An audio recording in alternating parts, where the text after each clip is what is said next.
राधे राधे। जय श्री राधे। अध्याय 2 गीता का सार। संजय उवाच। तं तथा कृपया विष्टमश्रुपूर्णाकुलेक्षणं ऋषिदन्तमिदं वाक्यमुवाच मधुसूदनः। संजय ने कहा, करुणा से व्याप्त शोकयुक्त अश्रुपूरित नेत्रों वाले अर्जुन को देखकर मधुसूदन कृष्ण ने ये शब्द कहे। तात्पर्य: भौतिक पदार्थों के प्रति करुणा, शोक तथा अश्रु ये सब असली आत्मा को न जानने के लक्षण हैं। शाश्वत आत्मा के प्रति करुणा ही आत्म साक्षात्कार है। इस श्लोक में मधुसूदन शब्द महत्वपूर्ण है। कृष्ण ने मधु नामक असुर का वध किया था और अब अर्जुन चाह रहा है कि कृष्ण उस अज्ञान रूपी असुर का वध करें,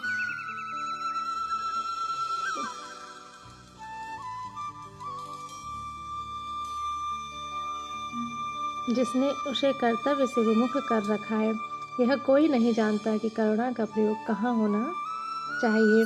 डूबते हुए मनुष्य के वस्त्रों के लिए करुणा मूर्खता होगी। अज्ञान सागर में गिरे हुए मनुष्य को केवल उसके बाहरी पहनावे अर्थात स्थूल शरीर की रक्षा करके नहीं बचाया जा सकता। जो इसे नहीं जानता और बाहरी पहनावे के लिए शोक करता है वह शूद्र कहलाता है, अर्थात वह वृथा ही शोक करता है। अर्जुन तो क्षत्रिय था, अतः उससे ऐसे आचरण की आशा न थी, किंतु भगवान कृष्ण अज्ञानी पुरुष के शोक को विनष्ट कर सकते हैं और इसी उद्देश्य से उन्होंने भगवत गीता का उपदेश दिया। यह अध्याय हमें भौतिक शरीर तथा आत्मा के वैश्लेषिक अध्ययन द्वारा आत्म साक्षात्कार का उपदेश देता है, जिसकी व्याख्या परम अधिकारी भगवान कृष्ण द्वारा की गई है। यह साक्षात्कार तभी संभव है जब मनुष्य निष्काम भाव से कर्म करे और आत्मबोध को प्राप्त करे। श्लोक 2। कुतस्तवा कश्मल मिदं विस्मे समुपस्थितम अनार्यजुष्टमश वर्ग्य मकीर्ति कर अर्जुन। श्री भगवान ने कहा, हे अर्जुन, तुम्हारे मन में यह कलमश आया कैसे?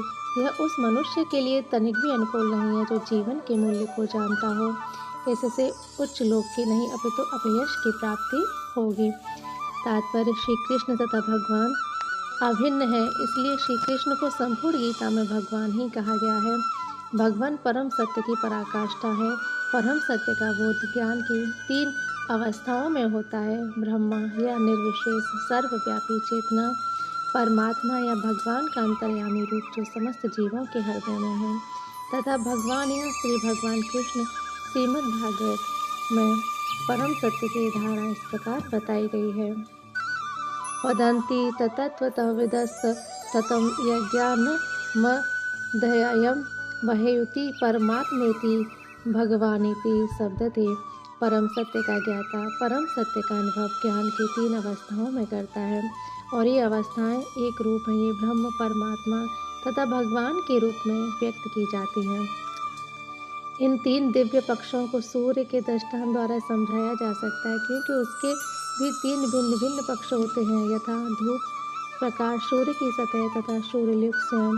जो सूर्य के प्रकाश का अध्ययन करता है वह नौसिखिया है। जो सूर्य की सतह को समझता है वह कुछ आगे बढ़ा हुआ होता है, और जो सूर्यलोक में प्रवेश करता है वह उच्चतम ज्ञानी है।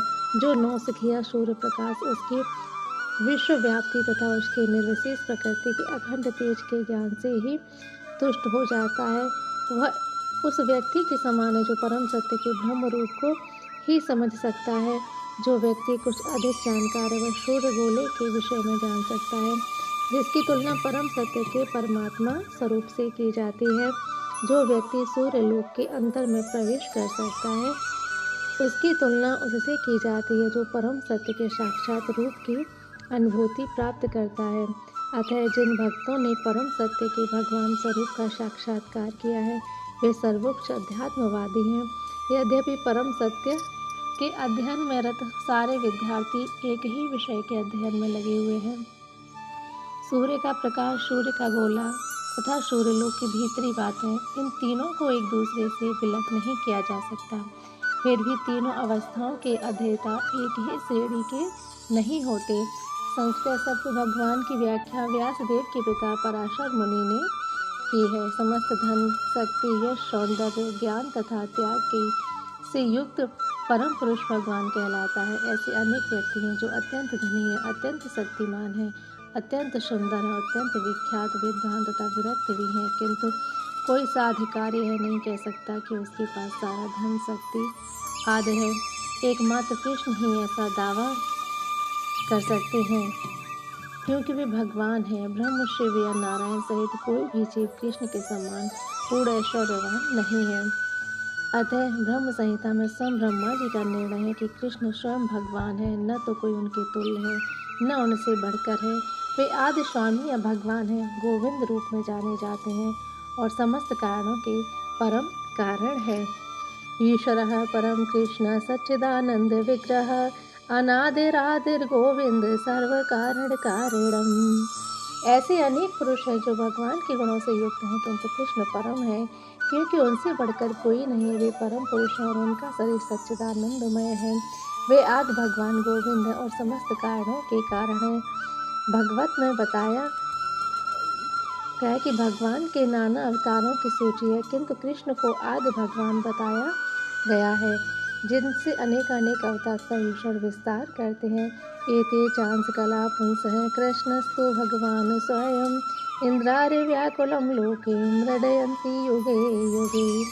यहाँ पर वैदिक सारे अवतारों की सूचियाँ या तो भगवान के अंश कलाओं अथवा पूर्ण कलाओं की हैं, किंतु कृष्ण तो स्वयं भगवान है।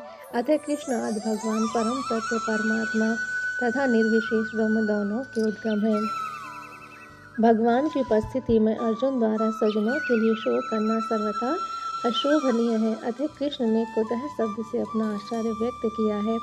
आर्य जैसी सभ्य जाति के किसी व्यक्ति से ऐसी मलिनता की उम्मीद नहीं की जाती। आर्य शब्द उन व्यक्तियों पर लागू होता है जो जीवन के मूल्य को जानते हैं और जिनकी सभ्यता आत्म साक्षात्कार पर निर्भर करती है।